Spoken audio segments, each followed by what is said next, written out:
وزلزلتل ارض زلزالها واخرجتل ارض اثقالها، زمین پہ سونا اور چاندی پڑا ہوگا، کوئی لینے والا نہیں ہوگا، زمین اپنے اندر کے خزانے کو باہر نکالے گی۔ وقال الانسان ما لها، اور انسان کہے گا اس کو کیا ہو گیا، ارے زمین کو کیا ہو گیا، ارے یہ زمین ایسا کیوں کر رہی ہے۔ وقال الانسان، اس کو کیا ہو گیا، انسان کہے گا ما لها، اس کو کیا ہو گیا۔ یومئذ تحدث اخبارا، اس دن زمین اپنے اوپر کیے ہوئے انسانوں کے ایک ایک دن، ایک ایک گھنٹے اور ایک ایک منٹ کے حالات بیان کرے گی۔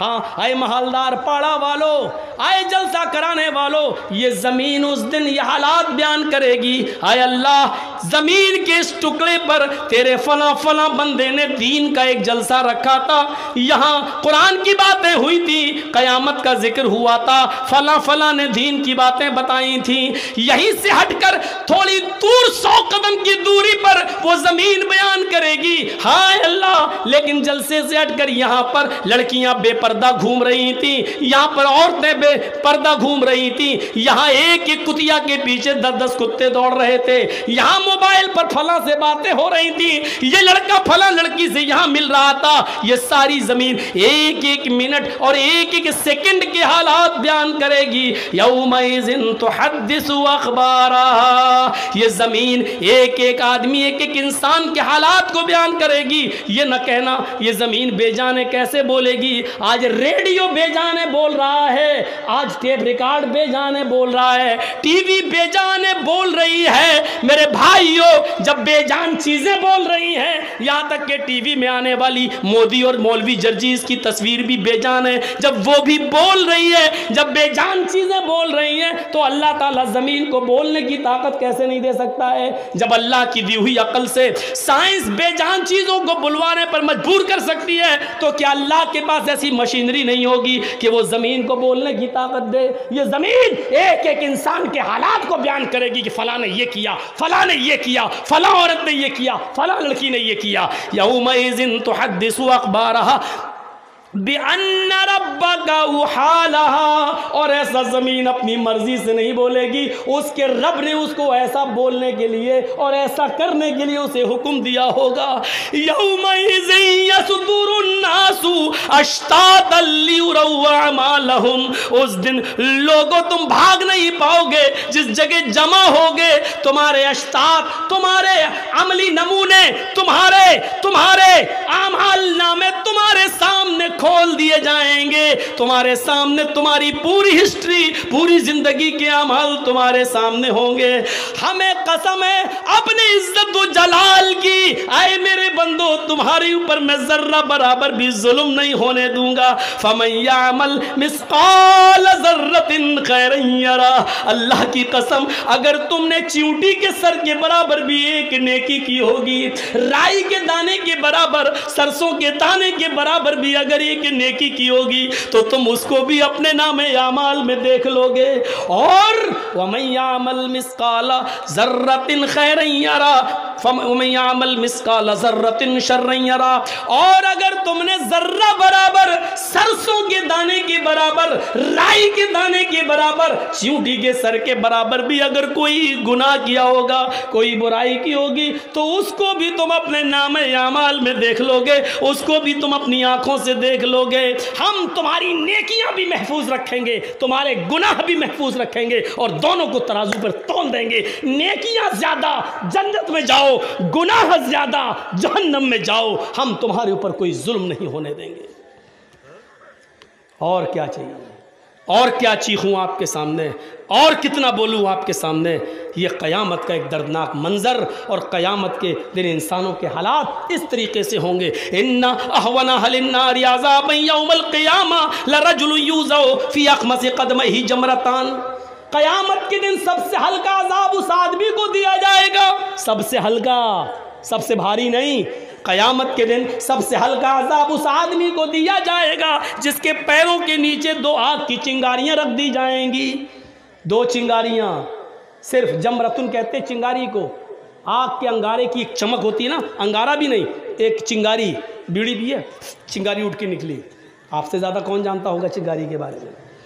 ہاں، ایک وہ جو نکلی بس وہ چنگاری، ایک اس پیر کے نیچے، ایک اس پیر کے نیچے، یہ کس کو عذاب ہوگا؟ دنیا میں جس نے سب سے کم گناہ کیے ہوں گے اور جس کو سب سے ہلکا عذاب دیا جائے گا۔ اللہ کے نبی فرماتے ہیں ان هون اهل النار عذابا یوم القیامہ لرجل یوضع فی اخمص قدمہ جمرتان، اس کے دونوں پیروں کے نیچے 2 چنگاریاں رکھ دی جائیں گی۔ ان چنگاریوں سے حال کیا ہوگا؟ یغلی منہما دماغہ، چنگاریاں تو پیر کے نیچے ہوں گی لیکن اس کا دماغ ہانڈی کی طرح کھول رہا ہوگا، جیسے اس میں پانی ابل رہا ہو، انڈا بوائل ہو رہا ہو، پانی جیسے کھولتا ہے اس کی آواز، اس کا دماغ کھول رہا ہوگا۔ وہ سمجھ رہا ہوگا کہ سب سے شدید اور سخت اور ہارڈ عذاب اللہ مجھے دے رہا ہے، حالانکہ وہ سب سے ہلکے عذاب میں ہوگا۔ یہ اللہ کے نبی فرماتے ہیں انی ارا ما لا ترون، جہنم کے اندر جو عذاب میں دیکھ کے آیا ہوں وہ تم نے نہیں دیکھے۔ اتت السماء وحق لها ان تئت، آسمان فرشتوں کے بوجھ سے چرمرا رہا ہے۔ آسمان پر اتنے فرشتے ہیں کہ اس کے بوجھ سے آسمان چرمر کر رہا ہے، جیسے چارپائی بچھی ہو اور اس پر کوئی موٹا آدمی بیٹھ جائے تو ایک دم چر بولنے لگتی ہے کہ ٹوٹ جائے گی، ایسے ہی آسمان پر اتنے فرشتے ہیں کہ آسمان فرشتوں کے بوجھ سے ڈگما ڈول ہو رہا ہے، چرمرا رہا ہے کہیں گر نہ جائے۔ اللہ کے نبی فرما رہے ہیں اتت السماء وحق لها، آسمان فرشتوں کے بوجھ سے چرمرا رہا ہے اور اس کے لیے مناسب ہے کہ وہ چرمرائے۔ کیوں؟ کہتے ہیں کہ اس پر فرشتے بہت ہیں، چرمرا رہا ہے۔ اللہ ما فیہا موضع 4 اصابع، آسمان پر 4 انگلی کے برابر کوئی جگہ خالی نہیں ہے۔ آسمان پر 4 انگلی، یہ 4 انگلی یہ ہوتی ہے، یہ اتنی، یہ 4 انگلی، اتنی جگہ پورے آسمان پر اتنی جگہ خالی نہیں ہے، ایسی نہیں ہے الا وملک واضع جبہتہ ساجدا للہ، 4 انگلی کے برابر بھی آسمان پر کوئی جگہ ایسی خالی نہیں جہاں اللہ کا فرشتہ سجدے میں سر نہ رکھا ہو۔ سجدے میں سر رکھے ہوئے ادھر بھی۔ غور کرو، زمین سے کئی لاکھ گنا بڑا آسمان، لیکن آسمان پر سجدے میں 4 انگلی کے برابر جگہ خالی نہیں ہے جہاں فرشتے سجدہ نہ کر رہے ہوں۔ عبادت کے لیے اللہ کو ہماری ضرورت نہیں، فرشتے بہت تھے عبادت کے لیے، لیکن وہ دیکھنا چاہتا ہے، امتحان لے رہا ہے۔ فرشتوں نے تو مجھے دیکھا ہے اس لیے عبادت کر رہے ہیں، میرے بندو تم نے دیکھا نہیں، تم عبادت کرو گے کہ نہیں کرو گے؟ وہ دیکھ رہا ہے، وہ دیکھ رہا ہے۔ الا وملک واضع جبہتہ ساجدا للہ۔ اللہ کے نبی اس کے بعد فرماتے ہیں واللہ لو تعلمون ما اعلم لضحکتم قلیلا ولبکیتم کثیرا، اللہ کی قسم جو میں جانتا ہوں وہ تم نہیں جانتے، جو جہنم میں عذاب دے کر آیا ہوں وہ تمہیں معلوم نہیں ہے۔ جہنمیوں کو کون کون سا عذاب ہے اگر وہ میں تمہیں بتا دوں، لو تعلمون ما اعلم، اگر وہ میں تمہیں بتا دوں اور تمہیں معلوم ہو جائے، لضحکتم قلیلا ولبکیتم کثیرا، تو دنیا میں تم ہنسنا چھوڑ دو گے اور روتے روتے اپنی زندگی ختم کر لو گے۔ دنیا میں تم ہنسنا بھول جاؤ گے اور روتے روتے تم اپنی زندگی ختم کر لو گے۔ وَلَخَرَجْتُمْ إِلَى السُّعُدَاتِ، اور تم جنگلوں میں چلے جاؤ گے۔ وَمَا تَلَذَّزْتُمْ بِالنِّسَاءِ، اپنی عورتوں کو اپنی بیویوں کو بھی چھوڑ دو گے، ان کے ساتھ رات نہیں گزارو گے، ان کے ساتھ تم لذت حاصل نہیں کرو گے، ان کے ساتھ جسمانی تعلقات ختم کر دو گے۔ ایک شوہر کا بیوی کے ساتھ جو تعلق ہوتا ہے وہ تم چھوڑ بیٹھو گے، ان سے تم لطف اندوز نہیں ہوگے، انجوائے نہیں کرو گے، بلکہ تم جنگلوں میں چلے جاؤ گے۔ اگر وہ عذاب میں تمہیں بتا دوں جو جہنم میں دیکھ کر آیا ہوں، اگر اس عذاب کی کیفیت تمہیں بتا دوں تو تم اپنی بیویوں کو بھی چھوڑ بیٹھو گے، ہنسنا چھوڑو گے، روتے روتے زندگی ختم کرو گے، اپنی بیویوں کو چھوڑو گے۔ وَلَخَرَجْتُمْ إِلَى السُّعُدَاتِ، اور جنگلوں میں چلے جاؤ گے۔ تَجَرُونَ إِلَى اللَّهِ، اور اللہ اللہ کرتے کرتے وہیں پر تم اپنی زندگی ختم کر لو گے، پھر گھر کی طرف پلٹ کر نہیں آؤ گے۔ یہ جہنم کا عذاب ہے۔ ہمیں ڈرنا چاہیے جہنم کے عذاب سے۔ 12:45 ہو چکے ہیں، کئی دنوں سے میرے مسلسل پروگرام چل رہے ہیں، آج بھی 2 گھنٹہ میں نے بولا، کم نہیں بولا ہے، کل بھی گاجول کی طرف جانا ہے۔ تو میرے بھائیوں، قیامت، فکر آخرت اور جہنم کا تصور یہاں سے لے کر اٹھیے گا، اور ایک عظیم انقلاب برپا کیجئے گا اور اللہ سے ڈریے گا۔ رزق میں، روزی میں اور کھانے پینے میں، کاروبار میں، ہر چیز میں اللہ کا خوف اور تقوی اپنے اندر پیدا کیجئے گا۔ اور ایک بات اور سن لیجئے میرے پیارے ساتھیوں، بیٹھیے تھوڑی دیر کے لیے، ایک بات اور سن لیجئے، آپ کو اس سرزمین پر، اس دنیا میں کسی انسان کو حقیر سمجھنے کا کوئی حق نہیں ہے، چاہے وہ عبادت کرتا ہو یا نہ کرتا ہو، نماز اور روزے کا پابند ہو یا نہ ہو۔ آپ کو کسی کو بری نظر سے دیکھنے کی ضرورت نہیں ہے۔ آپ کو شاید یاد ہوگا اللہ کے نبی صلی اللہ علیہ وسلم کے پاس یہ مسئلہ پوچھا گیا، اے اللہ کے نبی، میرے محلے میں، میرے گاؤں میں ایک عورت ایسی رہتی ہے جو 5 وقت کی نماز پڑھتی ہے، تہجد بھی پڑھتی ہے، عبادت گزار بھی ہے، لیکن اس کے پڑوسی اس سے خوش نہیں رہتے۔ اللہ کے نبی نے کیا فرمایا؟ یا فی النار، وہ جہنم میں جائے گی۔ کہا اللہ کے رسول، ایک عورت ایسی ہے جو نماز اور روزہ بہت زیادہ تو نہیں پڑھتی ہے، صرف فرض تک کا اکتفا کر لیتی ہے، بہت زیادہ نماز اور روزے کی پابند نہیں ہے، لیکن محلے کے لوگ پڑوسی اس سے بہت خوش رہتے ہیں۔ اللہ کے نبی نے فرمایا ہی فی الجنہ، وہ جنت کی مستحق ہے، وہ جنت میں جائے گی۔ دیکھ رہے ہیں آپ، حقوق العباد یہ ہوتا ہے۔ آپ کو حق نہیں ہے کسی آپ ٹھیکیدار بننے کا۔ آپ کسی کو سمجھائیے، اگر کوئی بے نمازی ہے تو اس کو سمجھائیے، اگر روزدار نہیں ہے تو اس کو سمجھائیے، اگر اس کے گھر میں بے پردگی ہے تو آپ اس کو اکیلے میں سمجھائیے، لیکن کسی کو ٹارگٹ بنانا، کسی کو نشانہ بنانا، کسی کو غلط سمجھنا، یہاں تک کہ اس کا بائیکاٹ کرنا، یہ ساری چیزیں آپ کے اختیار میں نہیں ہیں۔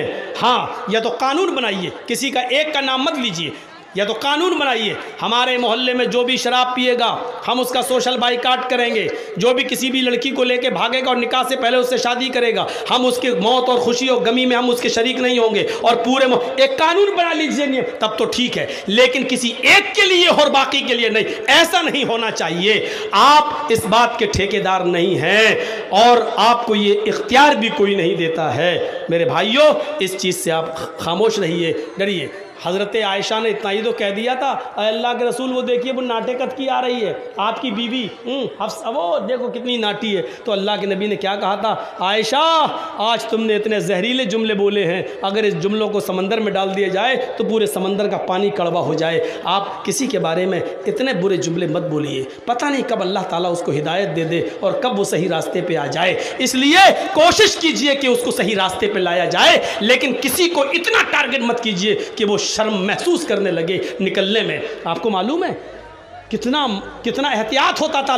حضرت عمر فاروق مسجد میں بیٹھے ہیں اور نماز کھڑی ہونے والی ہے۔ ایک واقعہ سن لیجئے، بہت اچھا واقعہ ہے۔ نماز کھڑی ہونے والی ہے، لیکن نماز سے پہلے کسی کی ہوا خارج ہو گئی، کسی صحابی کی، ایک فطری چیز ہے، نیچرل چیز ہے، ہوتی ہے، کسی صحابی کی ہوا خارج ہو گئی، بدبو آئی۔